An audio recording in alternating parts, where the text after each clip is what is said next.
est 20h, merci de suivre la TFM. Bonsoir à toutes et à tous. Tout de suite, les titres de cette édition. La solidarité affichée de notre gouvernement à l'égard des 2 détenus de Guantanamo fait polémique. Les droits de l'hommiste ne comprennent pas la démarche des autorités. Du côté du pouvoir, on minimise.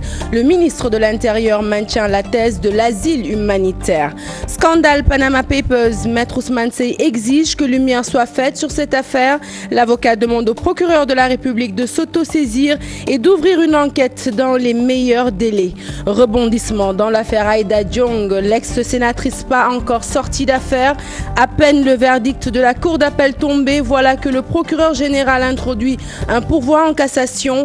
Un feuilleton judiciaire loin de connaître son épilogue. Vous en saurez un peu plus dans un instant. Et puis, à Bambey, Benno Bokk Yakaar suspecte une fraude dans l'octroi des bourses de sécurité familiale.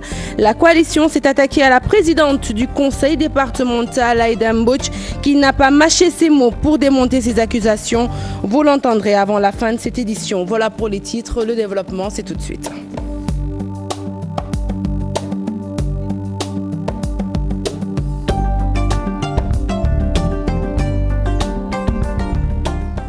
Rebonsoir à tous. À la une de cette édition, le transfèrement des détenus de Guantanamo. Du côté de l'État, on rassure, Abdoulaye Daouda Diallo maintient la thèse de l'asile humanitaire et affirme que ces prisonniers ne sont pas des terroristes. Le ministre de l'Intérieur, que je vous propose d'écouter avec Aminata Mbaresso et Thierno Laurent Mendy. Je rappelle en vérité que c'est à titre purement humanitaire que le chef de l'État a eu à décider justement donc de leur transfèrement au niveau du Sénégal. Ce n'est pas encore des djihadistes, ça je le rappelle tout simplement, c'est des gens qui ont été arrêtés aujourd'hui, qu'il y a lieu justement donc à titre humanitaire de recevoir chez nous. Ce ne sont pas nécessairement des djihadistes. Écoutez, je ne vois pas quand même dans quelle mesure on peut nous décider d'importer le marché chez nous. Ça n'est pas possible. C'est juste des personnes qu'il faudra encore prouver, qu'il faudra assister parce qu'ils ont été particulièrement éprouvés pendant bien des années. Aujourd'hui, le Sénégal, à l'instar de bien d'autres pays, justement donc a décidé d'accueillir des fils africains. Je rappelle que c'est des Libyens, effectivement donc à terre africaine. Voilà. Ça, je ne sais pas. Vraiment. Je vous le disais donc, la polémique ne cesse d'enfler autour du transfèrement de 2 ex-détenus de la prison américaine au Sénégal. Cette fois-ci, ce sont les droits de l'hommiste qui montent au créneau. Selon Aboubakry Mbodj, l'asile humanitaire est accordé aux réfugiés et non aux détenus. Son confrère de la Ligue des droits humains, Hassan Dioma Ndiaye, fustige le fait que ces détenus soient libérés, soient en liberté plutôt, dans notre société. Leur point de vue dans ce reportage cité Fandé Mataba et Mohamed Dian. 2 Libyens ex-détenus du Guantanamo seront réinstallés au Sénégal, non pas dans des prisons, mais dans notre société, confirme ces droits de l'hommiste, un asile humanitaire qui ne se justifie pas, selon Aboubakry Mbodj. Quand on parle d'asile, ça concerne des réfugiés et ce n'est pas des détenus. Ces personnes ne seront pas incarcérées quand elles seront au Sénégal. Elles vont vivre tranquillement. Pourquoi les États-Unis aujourd'hui n'accueillent pas ces personnes-là et trouvent d'autres pays tiers pour les accueillir? Et c'est une forme, par exemple, aujourd'hui de transférer les problèmes vers d'autres pays. On suppose qu'ils sont en détention arbitraire à Guantanamo. Ils n'ont jamais été inculpés, ils n'ont jamais été jugés. Donc leur détention ne se justifie pas.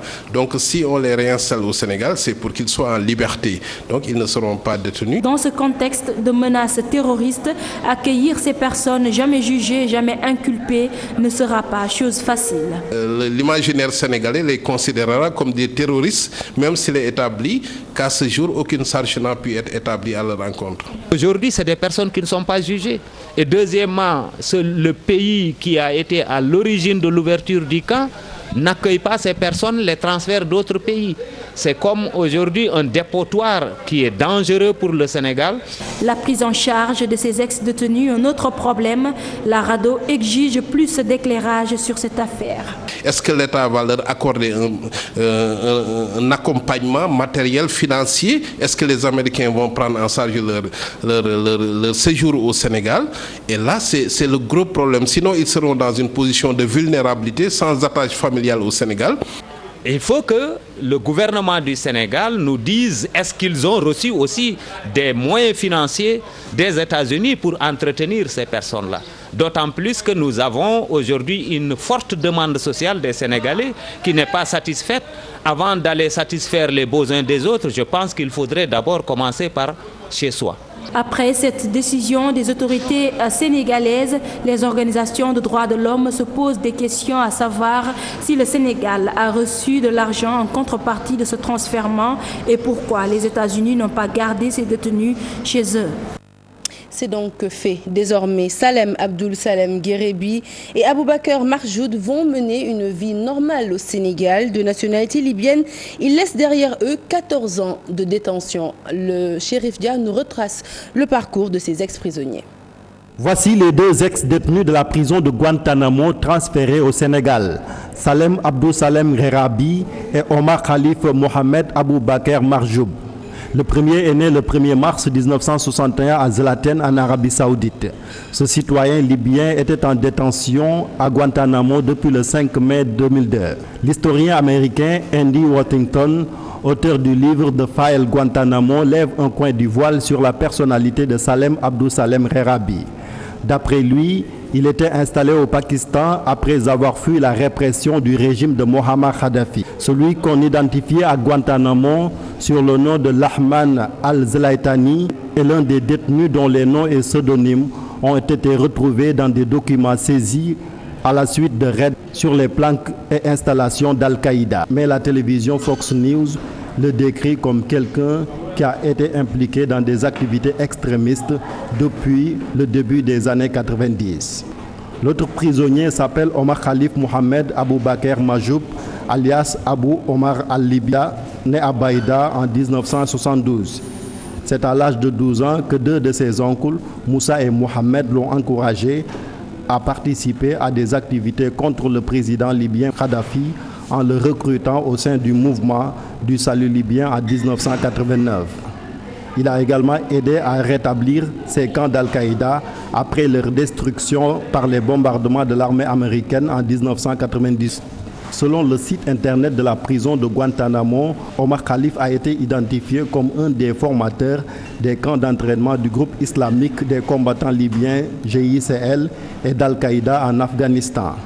Au cours de son interrogatoire, il a reconnu avoir reçu une formation très avancée dans les installations en Afghanistan et au Soudan, où il a travaillé pour une société appartenant à Osama Ben Laden. En 1996, il fuit le Soudan avec Osama Ben Laden, destination Afghanistan, où il collabore avec des extrémistes d'Afrique du Nord. Le 28 mars 2002, les autorités pakistanaises mènent des raids qui ont conduit à l'arrestation de 15 présumés combattants d'Al-Qaïda, dont Omar Khalif Mohamed. Et nous revenons sur le discours du chef de l'État à l'occasion du 4 avril dernier. Le chef de l'État donc qui demandait aux Sénégalais de devenir des sentinelles de la lutte contre le terrorisme. Un appel bien entendu par les Sénégalais interrogés par nos reporters. Il s'engage à coopérer et à dénoncer toute personne suspecte à la police. Aïssatou Paye, Thierno Laurent Mendy. Nul n'est à l'abri. Attaques meurtrières et sanglantes, les djihadistes n'épargnent personne pour le moment. Au Sénégal, appel est lancé à la population à s'impliquer face à cette épée de Damoclès. Nous ne devons plus avoir peur car la menace terroriste est bien réelle. Les Sénégalais ont peur parce que souvent ils font appel à la police, mais souvent il n'y a pas de suivi. Ils ne vont pas au fond des choses. Donc la personne peut faire intervention et demain il se sent menacé. Il faut dire que les Sénégalais n'ont pas l'habitude de dénoncer leurs voisins, parents ou amis. Ils aiment vivre dans la tranquillité et la quiétude.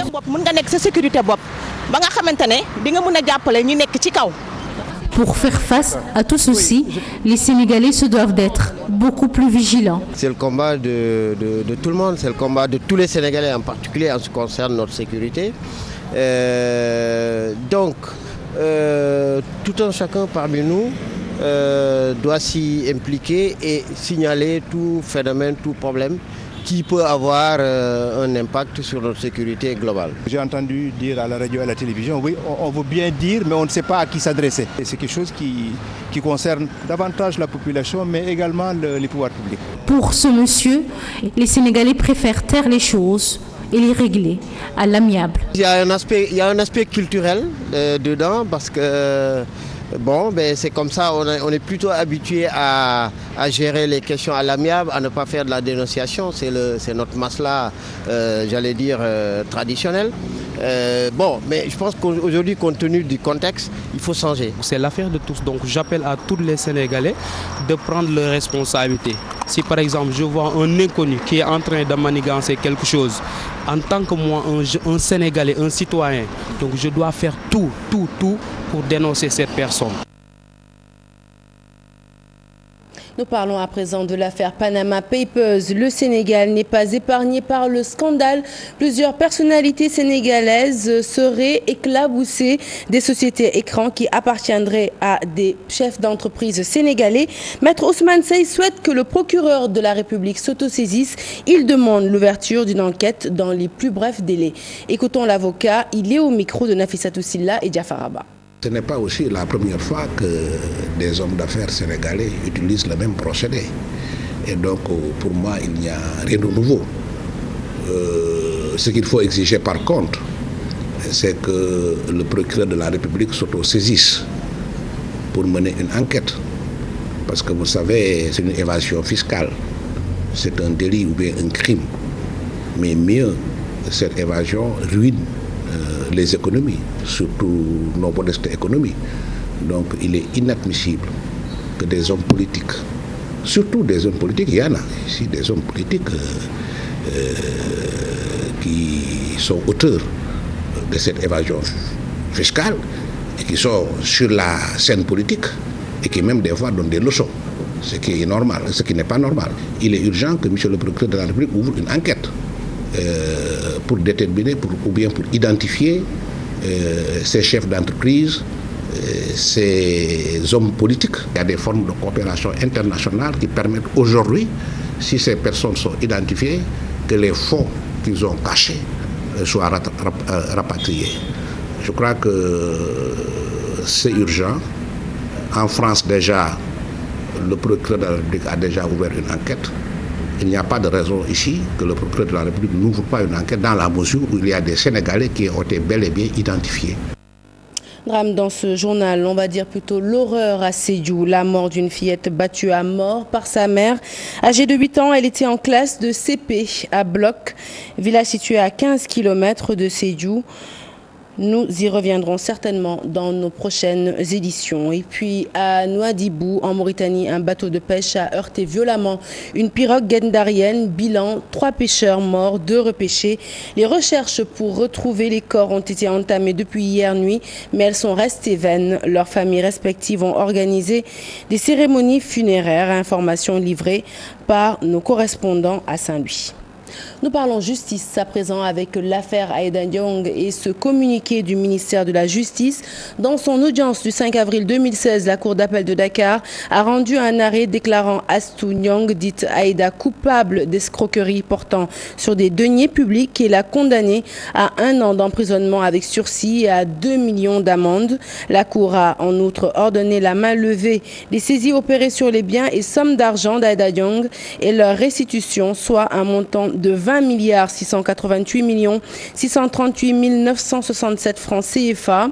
Le procureur général a immédiatement introduit un pourvoi en cassation contre la dite décision. Nous n'excluons pas d'y revenir avant nos prochaines éditions. Parlons direction plutôt Bambey pour parler de cet audit des bourses de sécurité familiale qui fait polémique. Un audit de bourse de sécurité familiale. C'est donc ce que réclament les responsables de la coalition Benno Bokk Yakaar dans le département. Ils soupçonnent une fraude massive dans l'octroi de ces 10 bourses. En conférence de presse d'évaluation du référendum, ils se sont attaqués à la présidente du conseil départemental. Compte rendu signé Mohamed Diop. La coalition Benno Bokk Yakaar dans le département de Bambey fait le bilan de sa participation au référendum du 20 mars dernier. Face à la presse, le coordinateur départemental Pape Diouf et les différents responsables se sont montrés satisfaits des résultats obtenus. La tendance a été renversée par rapport aux dernières élections locales. Féliciter également et remercier les populations de Bambey qui ont massivement voté le oui. Il s'agissait de 2 camps. Le camp du oui et le camp du non. Le camp du non a perdu. Ça, il faut le reconnaître. Nous avons gagné 8 communes sur les 12 avec une différence de voix de 1500 et plus. Cela veut dire que cette victoire est sans équivoque. L'ancien ministre de la Pêche estime que les populations de Bambey sont conscientes des efforts fournis par le président de la République à leur endroit. Sur la question des bourses familiales, cependant, il soupçonne des fraudes massives et souhaite un audit du programme dans le département de Bambey. L'objet de ces bourses familiales, c'était d'aider les familles démunies. Mais si on en fait une arme politique, il faut revoir effectivement cela pour que cela ne produise pas l'effet contraire de ce qu'on cherche. C'est pourquoi nous avons demandé à ce que un audit soit fait sur les bourses familiales au niveau de Bambey, puisque nous constatons qu'il y a des non-ayants droit, mais également des populations en bénéfice qui ne sont pas de la localité de Bambey. C'est pour le Sénégal, mais il y a des quotas destinés à chaque localité. Il faut quand même que ça soit respecté et que les conditions qui étaient posées soient bien remplies. La coalition Benno Bokk Yakaar reste déterminée en vue des prochaines échéances électorales. Des réunions périodiques entre les leaders sont annoncées pour renforcer l'unité de la coalition au niveau du département. Et réponse du berger à la bergère, Aïda Mbodji a répondu à ces attaques. Je vous propose à ce tour de l'écouter toujours au micro de Mohamed Diop. C'est des incompétents et le président doit se rendre compte aujourd'hui qu'il a intérêt à renouveler son personnel politique. Nous faisons ce que nous avons à faire, mais nous avons comment gérer les militants. Aucune radio, quelle que soit sa stratégie, ne saurait aider à conquérir des militants. Aucune radio, quelle que soit sa performance, ne saurait aider un leader politique à effectivement être présent là où il n'est pas.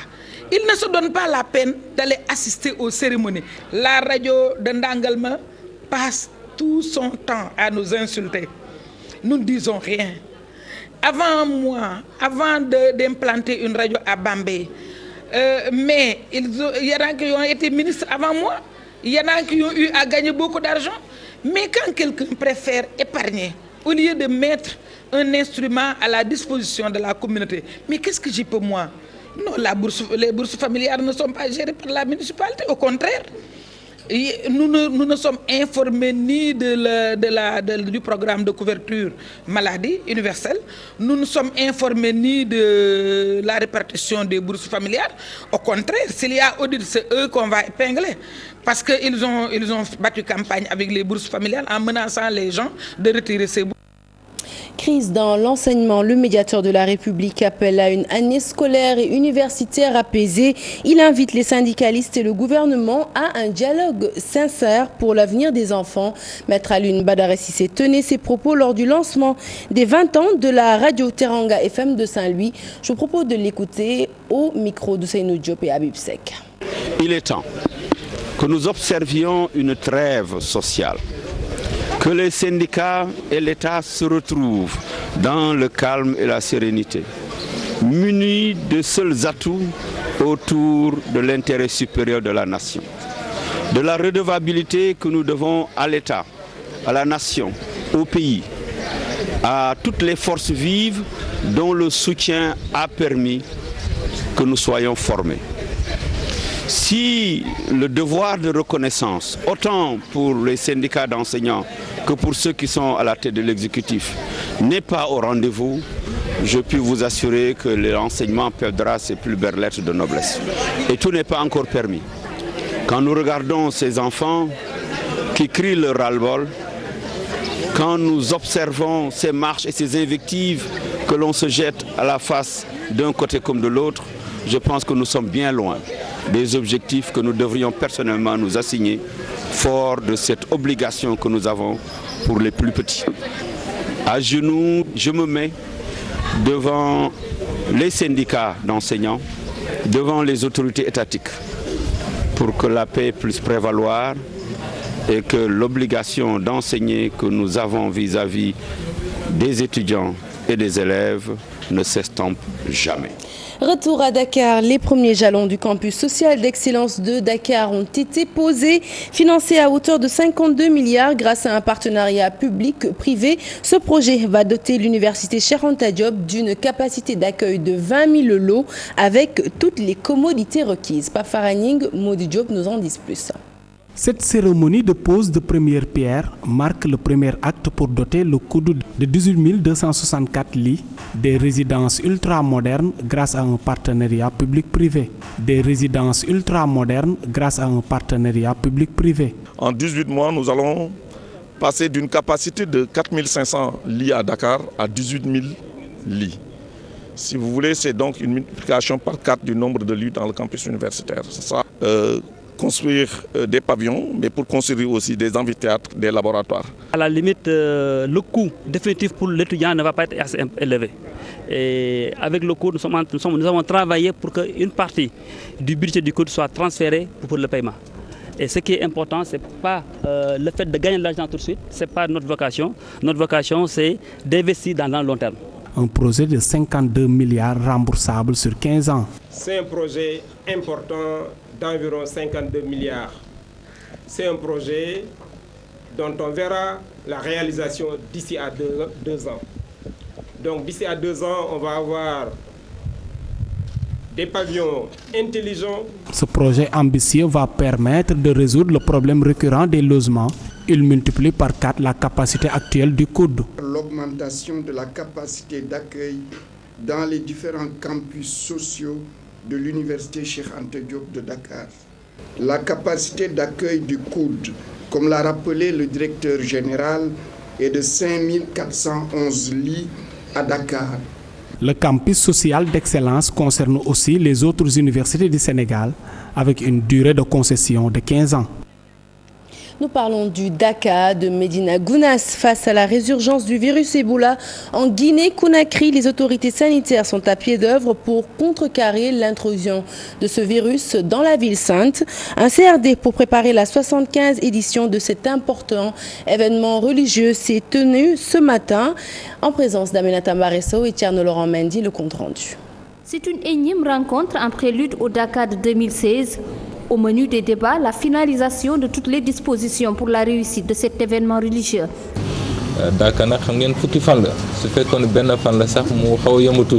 Le Dakar est un événement qui se déroule sur une durée de 10 jours.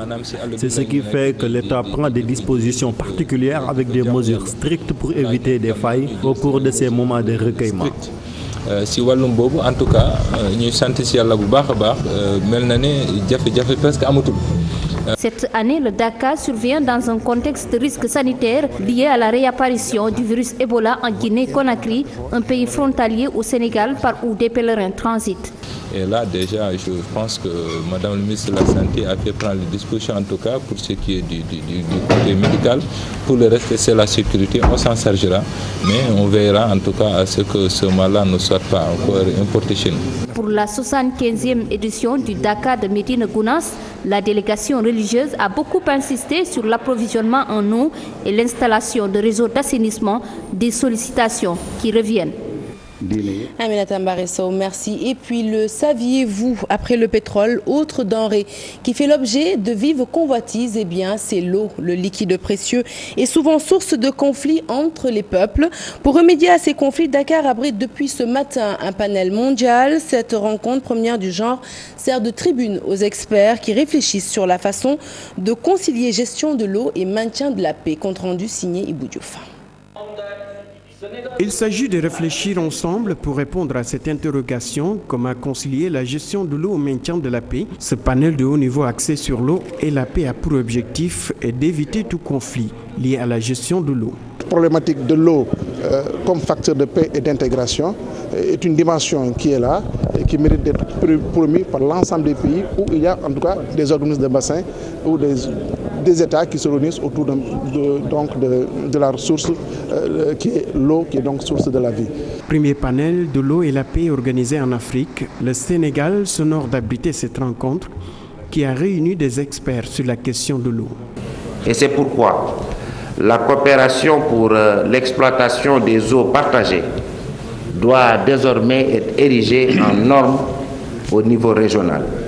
il est possible de changer de paradigme et d'avoir comme seul credo l'eau doit unir et non diviser. L'expertise de l'OMVS est encore citée en exemple. Je tiens à féliciter l'OMVS pour avoir atteint le score le plus élevé dans le monde quant au quotient de coopération en ressources en eau transfrontalière créé par le Strategic Foresight Group. Le président Senghor a persuadé ses homologues guinéennes, maliennes et mauritaniennes de fonder l'Organisation pour la mise en valeur du fleuve Sénégal, OMVS. Aujourd'hui, le président Macky Sall et ses homologues de ces trois pays ont su capitaliser sur cet héritage et renforcer l'OMVS. Après le pétrole et le gaz, les ressources en eau font l'objet de plusieurs convoitises dans le monde, d'où l'intérêt de tenir des rencontres internationales pour éviter les conflits liés à ces ressources. Et puis ce panel mondial sur l'eau et la paix a été l'occasion pour le docteur Danilo Turk de déclarer sa candidature pour remplacer Ban Ki-moon au poste de secrétaire général des Nations Unies. L'ancien président slovène de passage à Dakar pour prendre part à cette rencontre de haut niveau justifie sa candidature par ses 30 années d'expérience au sein de l'organisation. Je vous propose de l'écouter, toujours au micro d'Ibou Diouf.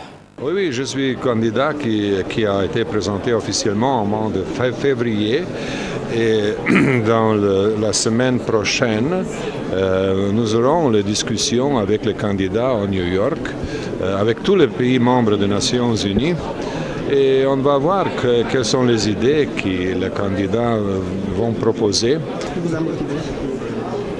Bien, il y a trois éléments qui constituent la motivation pour moi. L'expérience, en premier lieu, je travaillais dans le cadre des Nations Unies pendant 4 décennies presque, plus de 3 décennies. Je suis très fortement supporter des Nations Unies. Je pense que c'est une organisation indispensable dans le monde aujourd'hui. Et puis, je pense que j'ai une vision qui est organisée sur la base d'idées de prévention de conflits. Et je pense que cette vision est très importante pour la future des Nations Unies. L'actualité internationale, à présent, elle se résume en 3 titres. Les derniers développements des Panama Papers qui font une première victime, notamment le Premier ministre islandais, le Parlement sud-africain qui a rejeté ce mardi la destitution du président sud-africain Jacob Zuma. Mais d'abord, cap sur le Congo-Brazza où Denis Sassou Nguesso rempile pour un mandat de 5 ans malgré de vives contestations. Le récit est signé Daniel Diouf. Les résultats définitifs de la présidentielle au Congo sont connus, la Cour constitutionnelle reprise.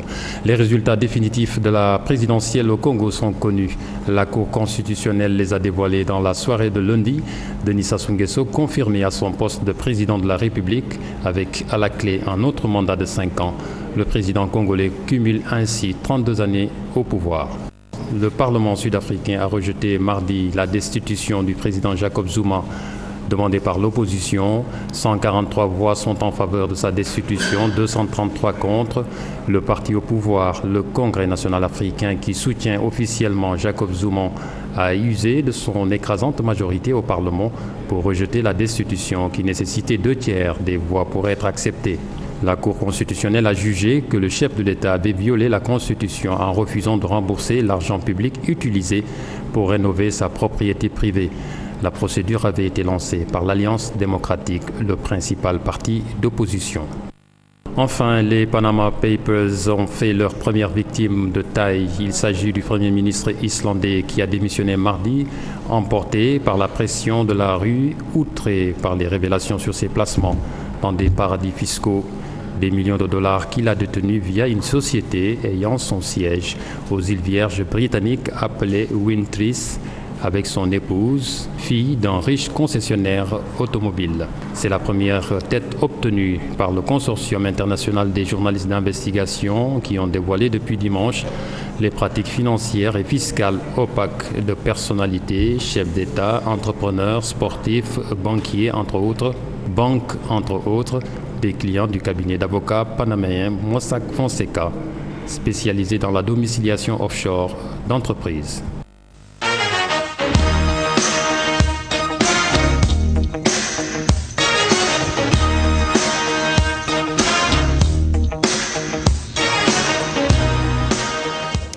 Le journal des sports que nous ouvrons avec de la lutte, ça y est, c'est officiel. Aziz Ndiaye obtient l'affiche Yekini Lac 2.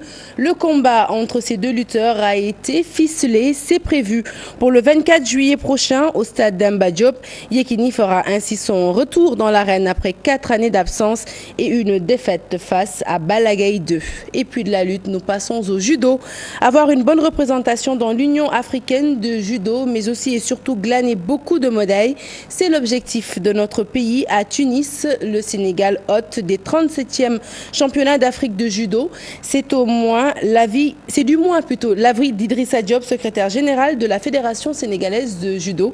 Ces propos sont recueillis par Cheikh Sadibou Diarra et Mardien. À Tunis aussi, tout est fin prêt parce que nous partons non seulement pour la compétition, les championnats d'Afrique, mais il y a aussi le congrès de l'Union africaine de judo qui doit se tenir. Et le Sénégal a des candidats pour la future Union africaine de judo, la future fédération de l'Union africaine de judo. Voilà. Nous partons déjà pour défendre un titre parce que nous avons été l'année dernière médaillés de bronze en équipe féminine comme en équipe masculine. Nous avons certains de nos combattants qui ont été aussi médaillés de bronze. Donc cette année, nous partons pour faire ne serait-ce que le minimum, défendre notre titre et aussi faire mieux, c'est-à-dire décrocher des médailles d'argent et des médailles d'or. Et vraiment, les athlètes sont concentrés et vraiment sont engagés pour aller décrocher les bonnes médailles. Et voilà qui met un terme à cette édition que j'ai été ravie de vous avoir présentée. Prochain rendez-vous de l'information de Tout en Images à minuit. Et tout de suite, la suite des programmes, c'est avec Chérif dans la permanence. Bonsoir Chérif.